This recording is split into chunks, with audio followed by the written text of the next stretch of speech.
Welcome back to the Wordy and Nerdy podcast. I'm Rin.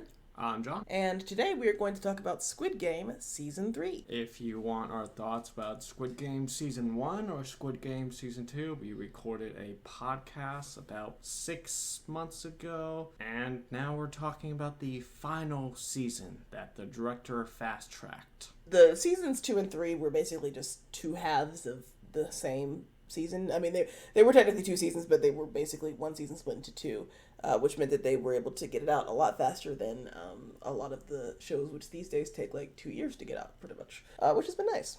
Yeah. So, what are your thoughts of Season 3? Just get that out of the way first. So, we're gonna break down the specifics, and by the way, the spoilers, obviously, for all of Squid Game Season 3. There were 6 episodes in this season, and it came out just last week, I think. It's pretty hot off the presses, and my overall impression of the season was that it was a major disappointment, and confirmed my belief that, like, Squid Game should have only ever had one season. I heard somebody say that Squid Game Season 3 was everything they were afraid Season 2 would be, and I would agree with that. Because it's like, I was worried, like, maybe Season 2 wouldn't be good, because I'm like, I don't know, I think that this story was pretty self-contained. I know that the writer said that he hadn't really planned on making more seasons. The second season is maybe unnecessary and maybe will do harm to the overall enjoyment of this series. And I honestly thought Season 2 was, like, okay, in terms of, it had some fun characters and some fun moments. I definitely didn't think it was as good as Season 1, but I didn't think it was terrible. But Season 3 was pretty much all of the things that I was worried I'd be disappointed by in Season 2. It was everything that I was worried about in terms of just, like, being a major disappointment in terms of storytelling. I believe my initial thoughts when I gave a quick review on TikTok was that it had all the narrative satisfaction of a Nissan Altima commercial. I did not feel like the ending was satisfying in any way. I thought the overall storytelling and narrative was disappointing. What did you think? Yeah, I definitely agree with that a lot. I just feel like the writing took a massive dip in quality. I have a list of goods and bads, and my bads go way further than my goods overall. And I have some quotes that I can bring up from the director of basically what he thought the overall direction he wanted to give for Season 3 and what your overall feelings he wanted to portray throughout the season. Mm-hmm. Overall, based on what I've been reading from the director from quotes and stuff, I don't feel like he really delivered what he was trying to go for Season 3. Yeah, and I mean, I honestly have a lot of empathy for the director because I just feel like, I think that he never had planned on making a Season 2, and honestly was kind of pushed into a situation where he sort of had to accept it because the Netflix paid him dirt for the first season. Like, they did not pay him well at all for the first season, even though it ended up making them like $1 billion. It's a cruel irony, given the nature of the series itself. Yeah, I don't blame the director at all. He didn't get paid well at all for Season 1. And Netflix came up to him and said, hey, since it's the most popular show right now on streaming service, how about you crank out 2 more seasons? Well, I don't really have ideas for Season 2 and 3. I felt like I told the story Pulls out a gun. Yeah, told the story I wanted to tell. But sure, if you're actually going to pay me this time, well, I'll do it. Yeah, and it's like, and also, I mean, like, listen, Netflix was, from jump, we should have known Netflix totally lost the plot when it came to Squid Games. As soon as they were like, we're going to do a Squid Games reality show in real life. And it was just like, okay, so, yeah, we missed the point here. I do have a question for you. Some people are bringing up that K-dramas have disappointing endings. Is that the case? I know you watch more K-dramas than I do, so they certainly can. They certainly can. I mean, honestly, some of that production stuff still happens because a lot of K-dramas are really only designed to have one season, and so a lot of times if there are follow-up seasons, they can be disappointing. And because I think it's more common with K-dramas to, like, tell stories that really are only designed to have one season. Like that, like in the United States, a show having multiple seasons is kind of expected. That's kind of the default. Whereas that's not necessarily the case worldwide. A lot of other TV shows are made to be like, similar to what we Americans probably call like a miniseries. Like, this is a one-time story with multiple episodes. you get the point across, there's just no need to. But yeah, like certainly, and frankly, even a lot of American shows have very disappointing follow-up seasons. Like a lot of people were disappointed with The Last of Us follow-up season. A lot of people were disappointed with House of the Dragon follow-up season. Like we seem to be in a season, no pun intended, of the second season disappointing a lot of people. Yeah, very true. I do want to talk about some good things before we get into the negatives and stuff. Mm-hmm. Overall, I still think the acting is really good in this season. It was just hammered down because of the writing quality and the direction that characters took. But the acting for all the cast is still phenomenal from season 1 to this season. The production design and like the set design for the games still phenomenal, like always. I think the best performance is from the mother and son from this season. Oh yeah, absolutely. Yeah. Jang Geum-ja, the character, the older woman, and her son Young-sik, I thought were really compelling characters. I particularly loved Kang A-shim's performance as Jang Geum-ja. I thought that she stole every scene that she was in. I think she was funny. I think she was heartbreaking. I think that, she just literally did not have a bad moment for me, I don't think, throughout the season. I don't think her character was ruined or anything. I think her character was consistent the whole way through, and I think her character was good, well acted and well performed. Would you agree? Yeah. She gave one of the most emotional scenes, after her son died, basically, in the hide and seek game, and she was begging with the people, hey, please stop this game. I'll give you my money. Yeah. Please stop. Please stop. It's just it was just heartbreaking, and I think her performance was so good that I was looking at some of the other K-dramas she's been in, because I'd watch another K-drama just for her, because she was just so good. I think all of the performances overall were good. I don't think anybody's acting performance was bad. Actually, I will say the Korean TV show industry has acting on lock, because these people are good actors. I don't really think I have ever seen a K-drama where I would describe the acting as bad. It's really they just got some top-notch actors. Also of Lee Jung-jae, of course, as Gi-hun, the main character. Again, I thought he did fine. I do think his character got a little fucked, but that's not his fault. It's just the writing. Yeah. I think he did fine with what he was given. Lee Byung was the front man. I was compelled by him. I still think that him and Gi-hun should have kissed. I think that would have fixed a lot of things. I just think that everything can be fixed with some toxic yaoi. That's my personal opinion. Squid Game, the BL remix win. And John doesn't even know these terms I'm using, yaoi, BL. No, you don't know what these things are. I do not know what they mean at all. Okay, so yaoi is the gay shit, mostly from Japanese culture, and then BL is boys love, which is used a lot of times to describe Korean and I think sometimes Taiwanese and Chinese dramas as well. I feel like Hank Hill's dad or Hank Hill right now when you're telling me this. Anyway, what anime? What is the animes? What are the kids be talking about these days? But yeah, no. I thought that the performances were really good. Like you said, the production and the set design, was very interesting. I did make the joke when we were watching it. I was like, this is really funny that they had these whole facilities set up, and particularly in the hide and seek section, I was like, who took the time to decorate these rooms like little kindergarten rooms? I mean, it's I get that they're playing kids games, but they took the time to make every room this very colorful, like a preschool classroom with handprints on the walls and little drawings of animals and stuff. Yeah. They're good construction paper. I'm just imagining all of the circle guards going around putting their handprints on the walls and just decorate. Y'all went to a lot of trouble to decorate this a children's room. This is crazy. So unnecessary for a place where they're going to be all brutally murdered. It's just okay. What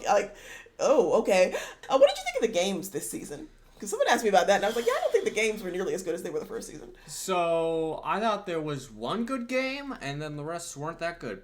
I thought the hide and seek one was the best one. Yeah, for sure. And then after that, it went down. Yeah, I think the hide and seek was definitely the hide and seek episodes, because there were 2 episodes. The hide and seek episodes were absolutely the high point of the season, and everything went rapidly downhill after that. Because for one thing, all the characters that you still gave a shit about were pretty much gone at that point. After the hide and seek episode, everything we lost the plot completely.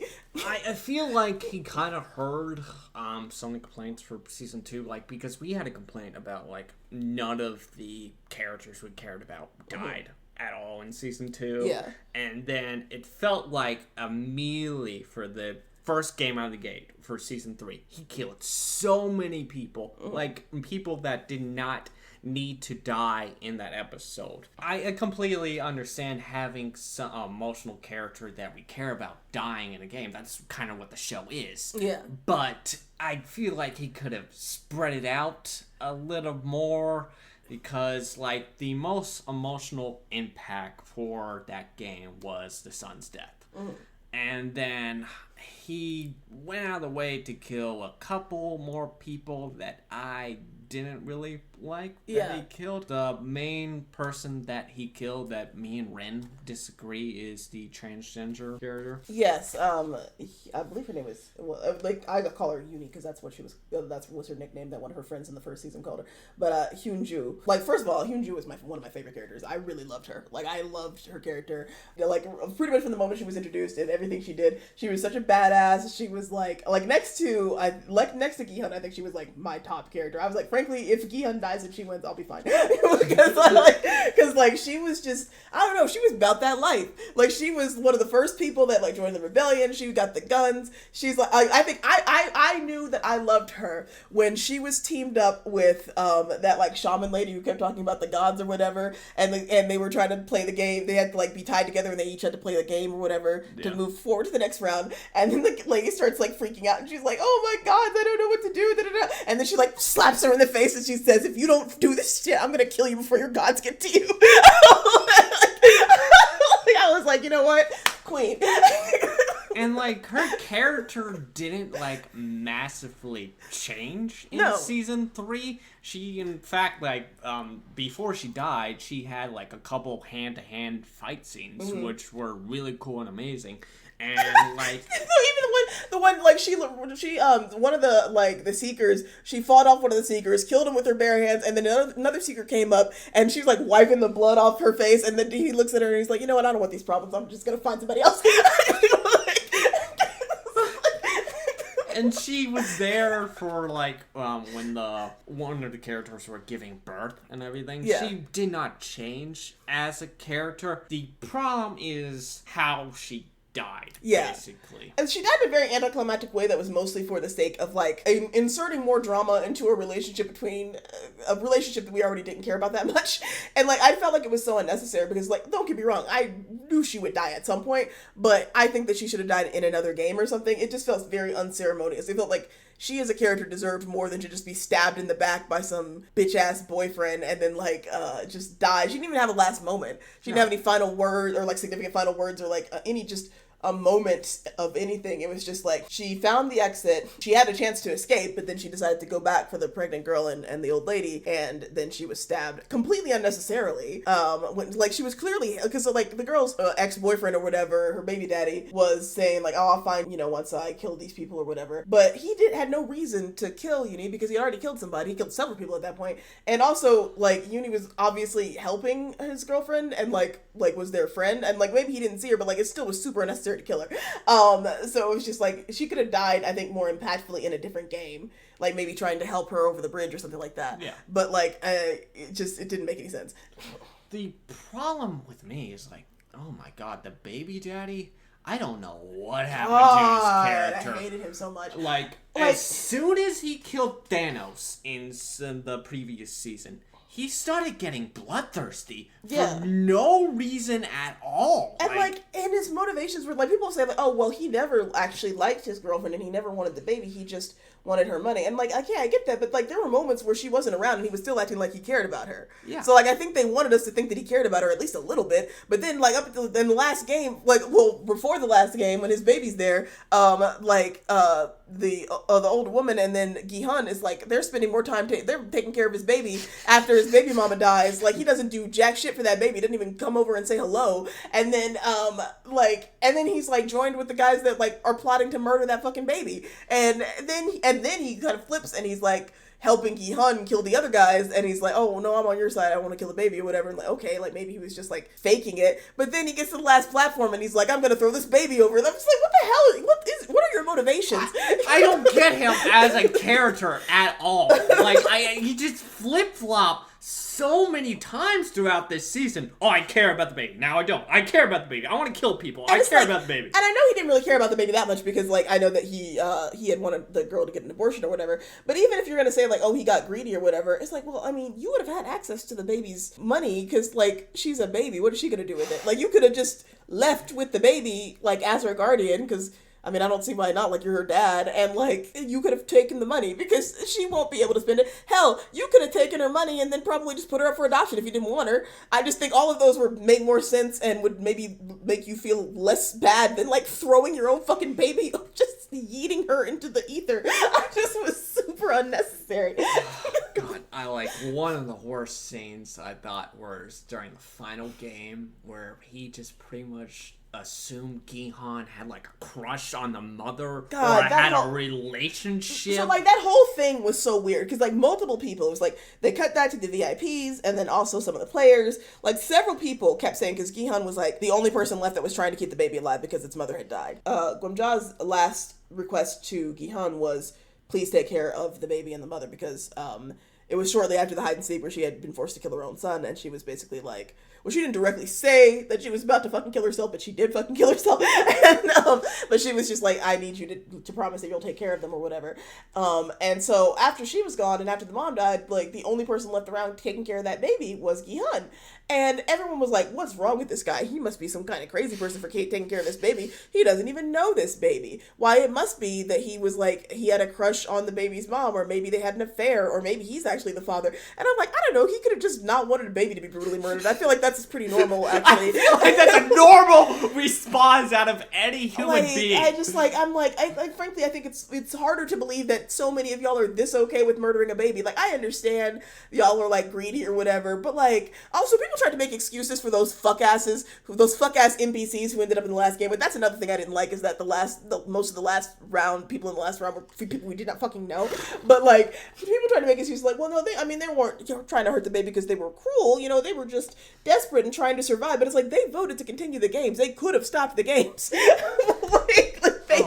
They just wanted more money and they were willing to kill a baby to do that. So like, no, I don't have any sympathy for them. But also, like in the first season, the people who made it to the final round were like people that we had spent a lot of significant time with. And so it mattered. Like we cared about what happened to them. Even if you didn't like those characters necessarily, you at least cared what happened to them. But like, why did we get a bunch of no-name fucking red shirts in the last game? Complete no names. I didn't give a damn. The only person I really remembered from like earlier episodes was Player 100, who not only did I hate in the show, but also apparently in real life he was arrested for having sex with a 16-year-old. More than once. Fun. Fun facts. So, yeah, actually a troubling amount of the actors in this show have some level of criminal history.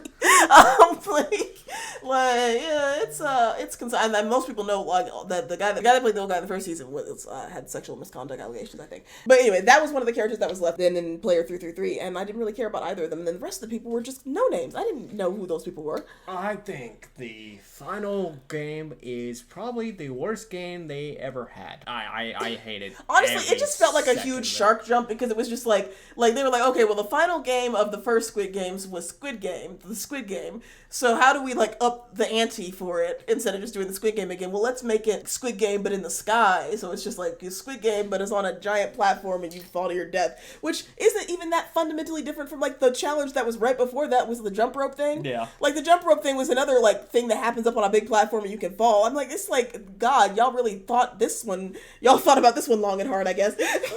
And like the thing you brought up, I heard about like this is the first time they introduced a timer. This is the first time. Yeah, I think the first time not the first time they introduced a timer, but the first time they introduced a player controlled timer. Yeah.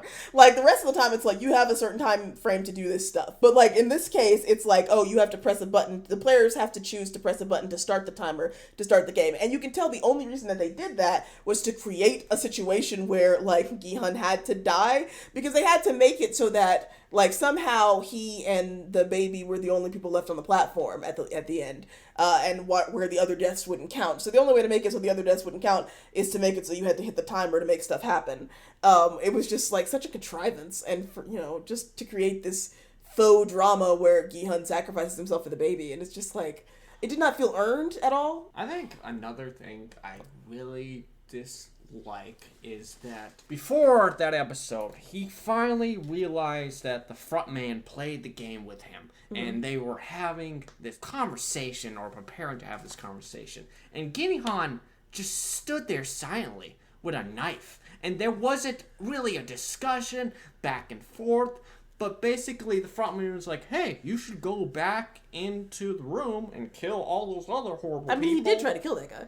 Yeah, but, like, there was no discussion between him and the frontman about, like, reason why he joined the game or anything about anything at all. I don't know. The frontman was like, oh, they'll just replace me. I don't care. Like, I feel like Ginhan should have done more, in fact, to stop this game. Like, I get that he was depressed after things fell apart in Season 2, but, like, the fact that, like, at the very end, he just sacrifices himself.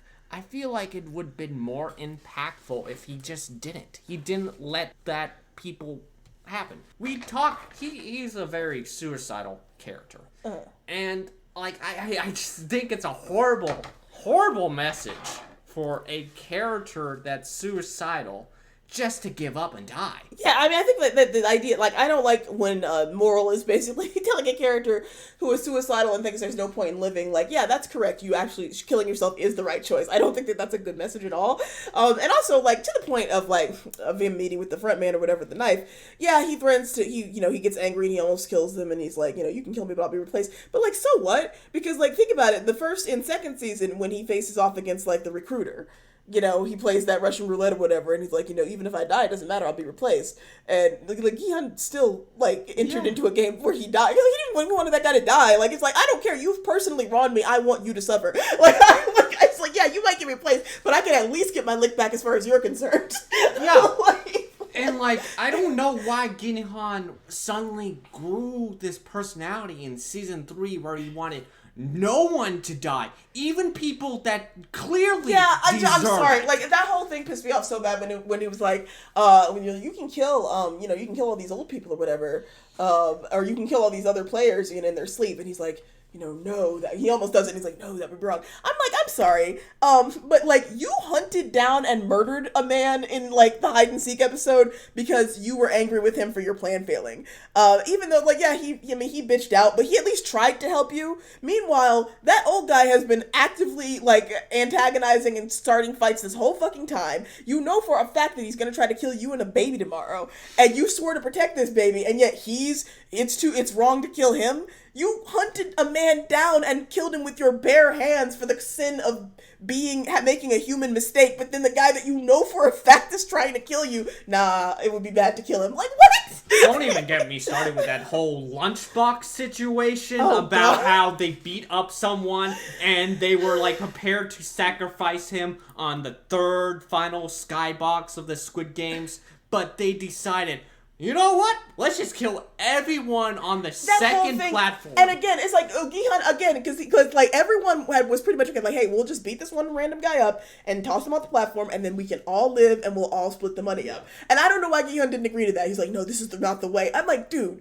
not only is this, like, a game where, like, you're gonna have to murder people no matter what, but, like, he also was planning on killing that baby. This is not someone, like, who cares if you kill him? Like, he doesn't deserve, like, I don't know why you're suddenly, had this moral code of just like, no, killing people is wrong. Like, you've killed so many people.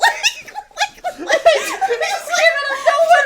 it didn't go anywhere because all those people died anyway. Yeah, and then they immediately just, like, there's this chaotic fight that breaks out and they all start falling to their deaths before the second platform or before the third platform, knowing that none of those deaths would count. It was infuriating to watch because it's just like, why is this happening? Like, I don't feel like Gihan has any reasonable reason to object to the lunchbox plan. Like, it does not make any sense that he objects to it. It's like someone's already fallen off the second platform. We've already done that, right? And it's just this guy, and he's just one of a gang of people that was planning on murdering you and a baby. So, like, who cares? Who cares if he died? I mean, I don't be cold, but, like, genuinely, who gives a fuck? Like, I don't know why. Like, you could have easily been out of here. You would have been fine. The baby would have been fine. You would have had a pretty piece of change. The end. Like, just...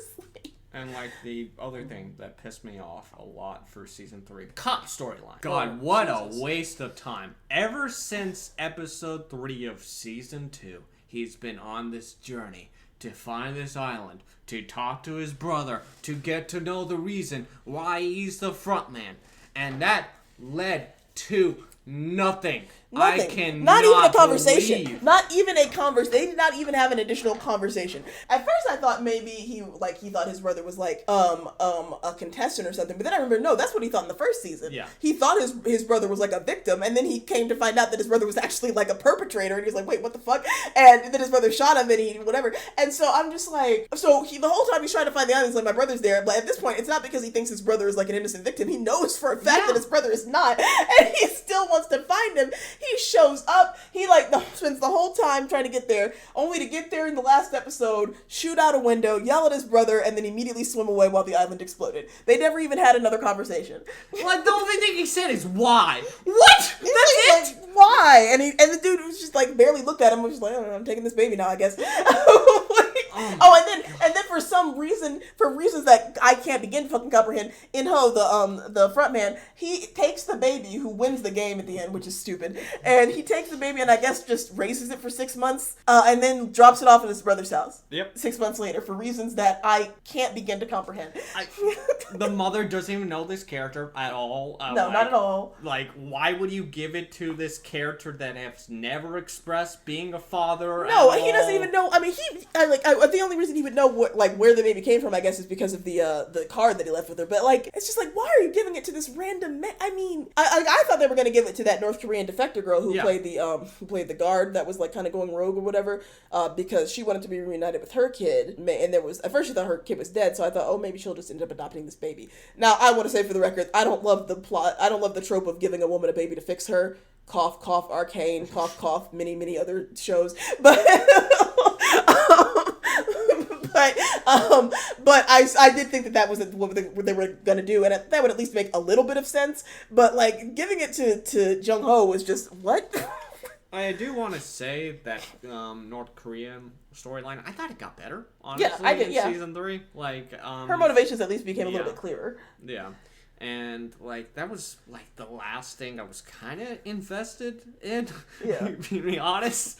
Because, oh my god. And she successfully saved that dude whose daughter had cancer. One thing that's you mentioned in your like TikTok and stuff is like after Ginhan died and everything, and it jumps 6 months later, we're back introduced with all the characters like the cop. Oh yeah, and his friends don't give a hot damn that he died. They don't even mention him except to be like, oh yeah, what happened to Gihan's money? I wonder. No one was like. They almost talked as though he just went missing and they didn't know what happened to him. Yeah. But like they had to have known what happened to him. Like even if they didn't know specifically, they knew he was in the games and they lost contact with him and the island is gone now. So surely they know that he's dead. I just like he could have died in the first game for all they knew.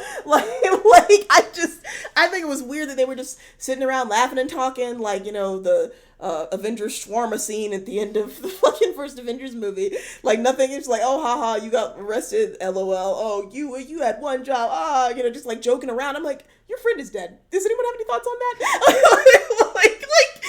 Honestly, unironically, the frontman In-ho did more to honor Gi-hun after his death than any of his friends. Yep. He's the one who checked in on the daughter. He's the one who gave her his belongings. He's the one who made sure she got the money. Like, they didn't do anything. No, nothing. And it pissed me off so much because they did nothing for season 2 and 3. And they risked their lives for those characters could have all been cut and very little would have changed. And the thing is, Jung-ho and Gi-hun had this like budding relationship that was kind of interesting, like this dynamic between them, and it just went out the fucking window. Like what? It's just like I don't know at all. You can legit cut the cop from season 2 and cut every other character as soon as they get into the games.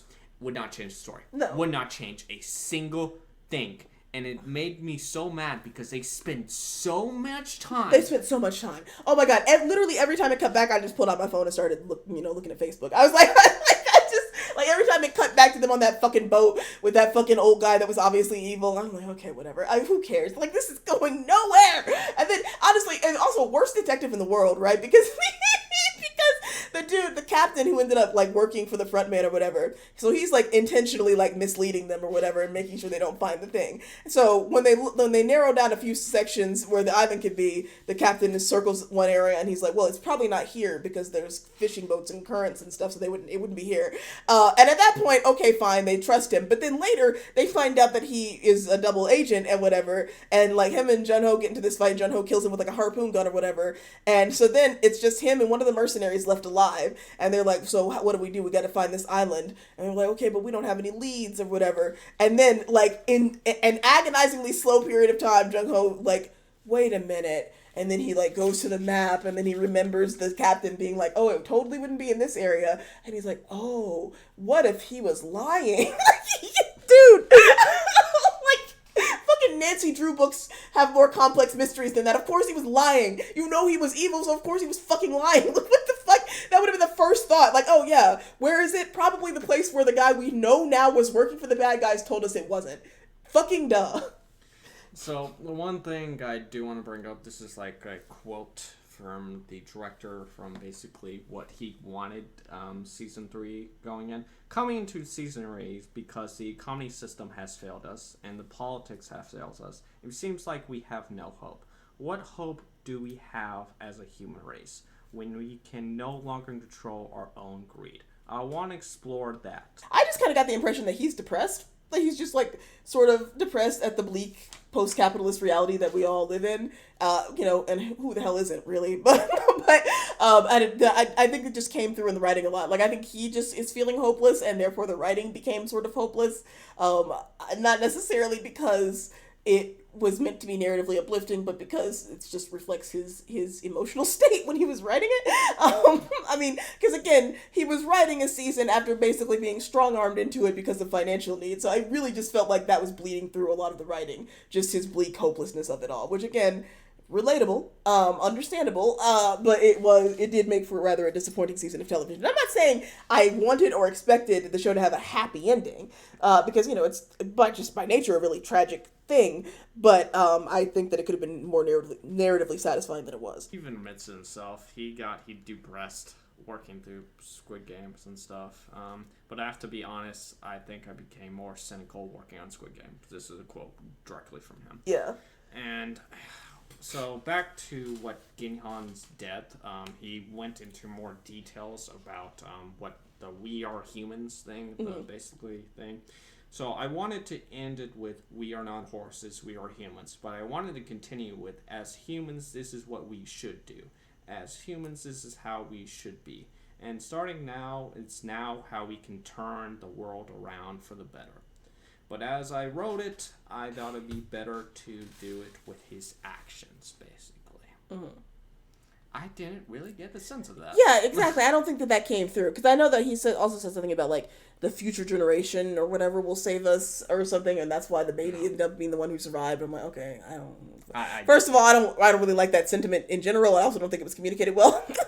I didn't get a sense of that. And then I feel like he kind of counteracted that with the final couple scenes where the front man went into America. I'll be honest about next generation fixing everything. Like, he just basically showed now in America these games are happening. Oh yeah. Okay. Also, let's talk real quick about that Kate Blanchett cameo. Yeah. That was interesting. Just I first of all, when she showed up, I got the opinion when she looked at the camera or whatever. John was like, "Is that lady supposed to be famous or something?" And I'm like, "I don't know. She looks like she could be a moderately famous white woman, but like there are a lot of moderately famous white women out there, so I'm not sure if I know her or not." And then we looked it up. She was Hela in Ragnarok, or not? Was it Ragnarok? Yeah, Ragnarok. Yeah. But yeah, so it's just like, it's a celebrity or whatever. And it's like, okay, whatever. First of all, I thought it was funny that they were playing that Daichi or whatever, that game with the envelopes where they throw the thing. Because I'm just like, no one in America knows how to play that game. It's like, why would they not like make it an American game like Jacks or Marbles or Hopscotch or something? I also joked with my friends. I'm like, I think that America is too mentally unwell and awash with guns for this sort of thing to work, this sort of recruitment. Because if you go around like smacking people who are already down on their luck in the United States, somebody will shoot you, and it won't take it in very short order. like you got one time to do that before somebody pulls a gun on you. I just don't think that's gonna work out too well. I just felt like it was like a depressing way to end it.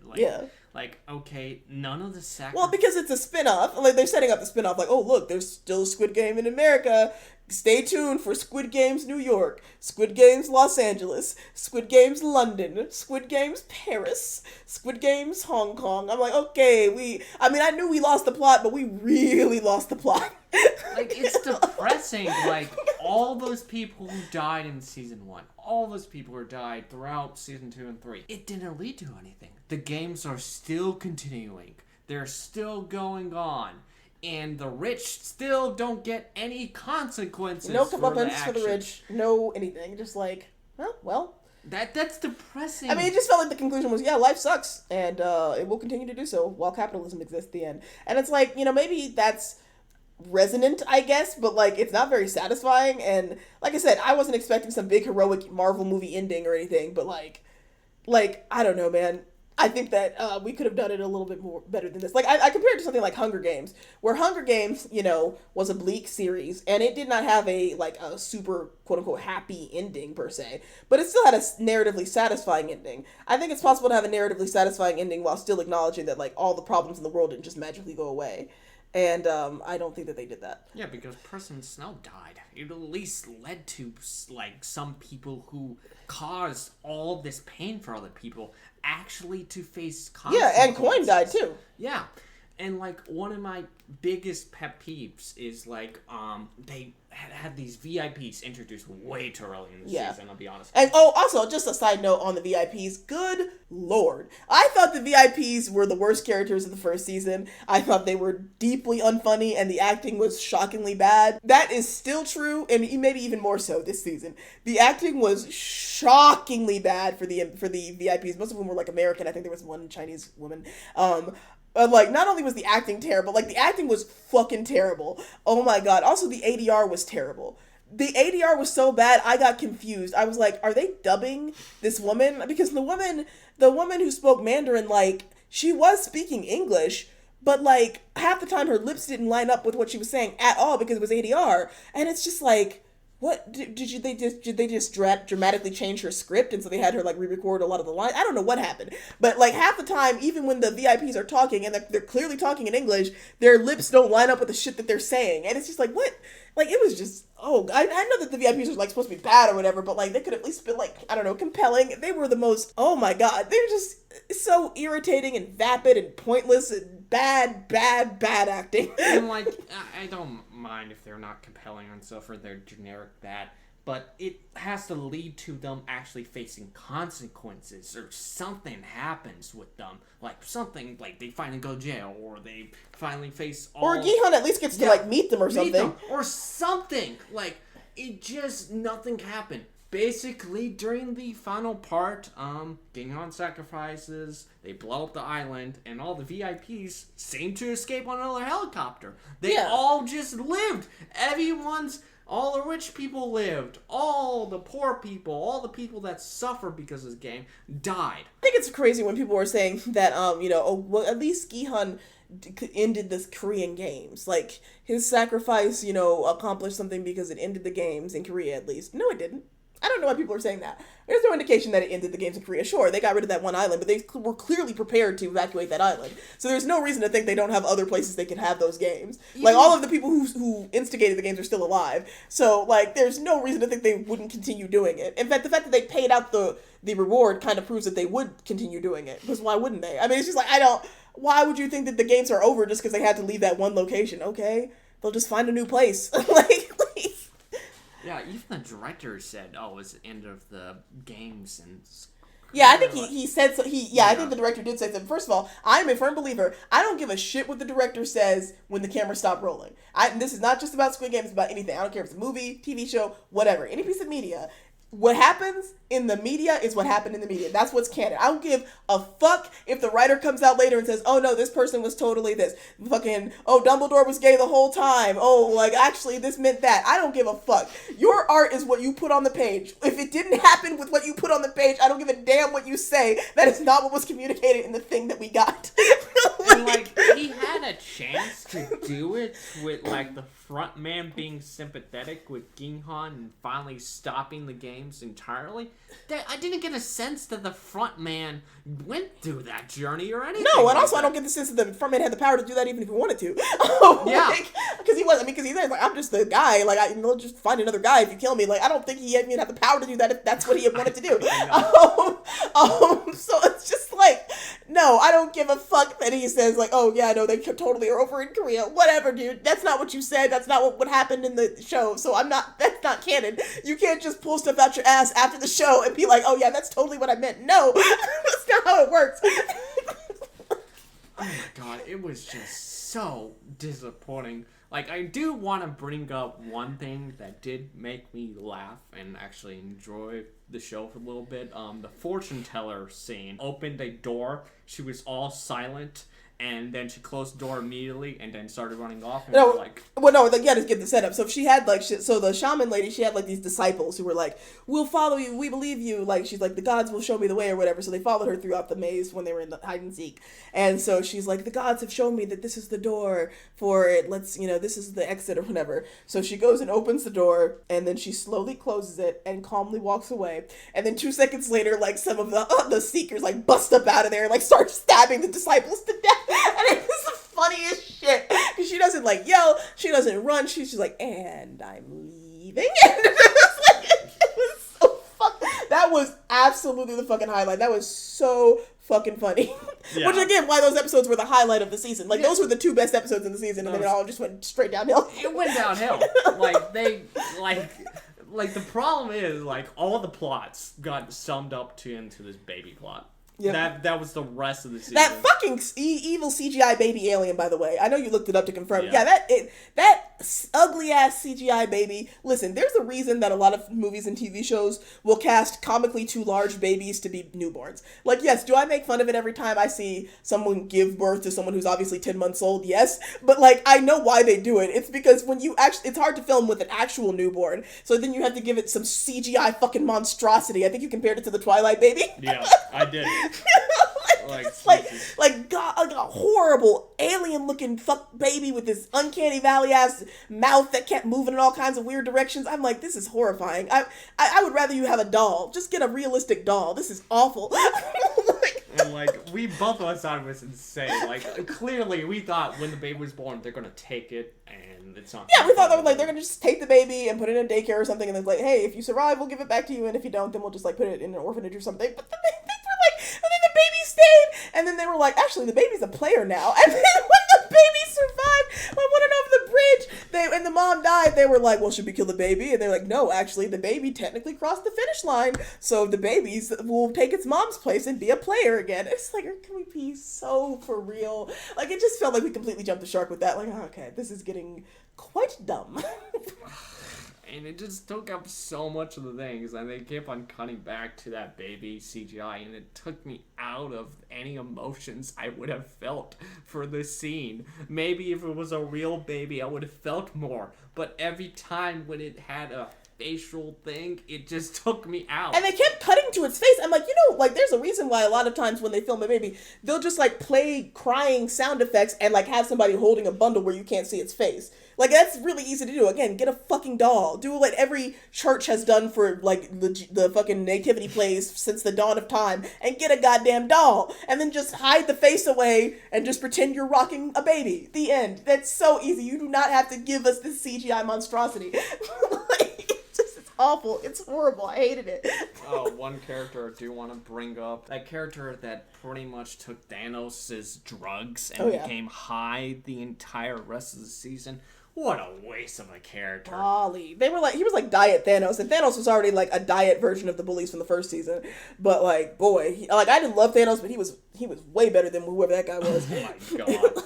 And then he had this beef with this other person. Yeah, Minsu, I think. Let that lady die in like the first. Yeah, he let the one girl that liked him die or whatever, and he was guilty, and then he took the drugs, and it's just like, again, I didn't care when he died. He was already tweaking real bad when he died, and when he died, I'm just like, all right, well, that's a shame, I guess. That's a shame. And like that thing bring up like Gingham just let him die. Like you just watch. Yeah, he didn't. Yeah, that's another thing. He didn't raise any real objections to them killing him, but then suddenly when it was like killing the other guy, they're like, no, this is wrong. I'm like, man, shut the fuck up. What are your morals? It's just like, come on. I do want to bring up something that you showed me about real life, how like the Dusk Dynasty person proposed the option of a... Oh, right. Yes. So one of the guys that I think produced Duck Dynasty and some other reality shows, Warsaw, a Canadian American, who produced Duck Dynasty, Dating Naked, and The Millionaire Matchmaker. He proposed a show called The American, where people who are looking for citizenship in the United States, in the wake of all of this, all of the everything, gestures broadly at everything going on with immigration in the United States right now, Trump's Department of Homeland Security considers a new reality show where immigrants compete for their citizenship, according to a producer. Rob Warsaw said that he wanted a show called The American, where there would be challenges consisting of heritages relative to the states where they film each episode. He used the gold rush as an example for California. And he said that these people would compete in this game show for citizenship, or to be fast-tracked for citizenship. Basically proposing a real-life Hunger Games scenario where we take these poor, desperate people who immigrated from other countries and we force them to compete against each other, and the winner gets citizenship, or at least to apply for it, which is one of the darkest, most dystopian things I've ever seen in my life. There's no indication that it's gone past, just basic suggestion status at this point, but the fact that anybody would even suggest this is insane to me. And I find it insane. He's barely been doing it in Obama. Oh, yeah. Apparently he's been suggesting it since the Obama administration, which, yeah. Like, what a piece of shit. Jesus fucking Christ. I've got this great idea to exploit these people. Let's just okay. And the thing is, I think that Obama at least knew not that Obama didn't deport people, because he sure as hell did, but he knew the optics of doing something this publicly, but I wouldn't put it past Trump's administration to do some shit like this. Not at all. And, that's kind of bringing back into, now the upcoming seasons and the spin-offs and stuff. So there's going to be a Squid Game Challenger, it's a real-life Squid Game, and now with the American version of Squid Game. And I'm like, do we really need that? Nope. That's basically what's happening in real life right now. Yep. People are proposing it, legit. Yep. And it's not even being voted away. If there was any just in the world, if someone proposed that, it'd be like, okay, you're locked up immediately. What are you proposing? That's insane. We live in hell. Yeah. Yeah, I am done with Squid Games. I think me and Rin agreed that we're not watching the American version. Well, listen, I can see watching it to commentate on it. Maybe. I think I'm done. The only reason... But think of the content. The only reason why I watched this show is because it was from the creator who made the first season, and I thought he had more to say, or found a way to have more to say. And overall, he didn't. He ended up repeating a lot of stuff that he said in season 1 less effectively. Yeah. And I do not feel like watching a American director or whoever's going to take it over. The guy that did Fight Club. And try to tell his version of how capitalism's bad. I'm like, okay, I don't think you're going to say anything different that the original creator hasn't already said. So what's the point? But the content. I get it, the content. But content. It's not like we don't watch bad things for content. Yeah, that's very true. Stay tuned on that one, folks. But for the meantime, I would say overall, Squid Game Season 3, big disappointment. Honestly, should have just stayed at one season. I think that the one season got the stuff that Huang wanted to say effectively, and we just didn't need more. But greed took over, and Here we are now. here we are. But either way, thank you so much for listening to this podcast. We have a Patreon. If you are so kind, if you have the money to, we would kindly appreciate your support. And we'll see you guys in a future podcast. See ya. I think the next one is probably going to be Superman because that's coming out pretty Yeah. soon. And we've also got some videos coming out, I think, soon. Yeah, Yeah. I'm working on the Andor video. Sorry, it's taking me a little bit longer than expected. Apologies. I always apologize. Anyway, thank you so much for listening, folks, or watching if you're seeing this on YouTube. And we hope you have a fantastic day.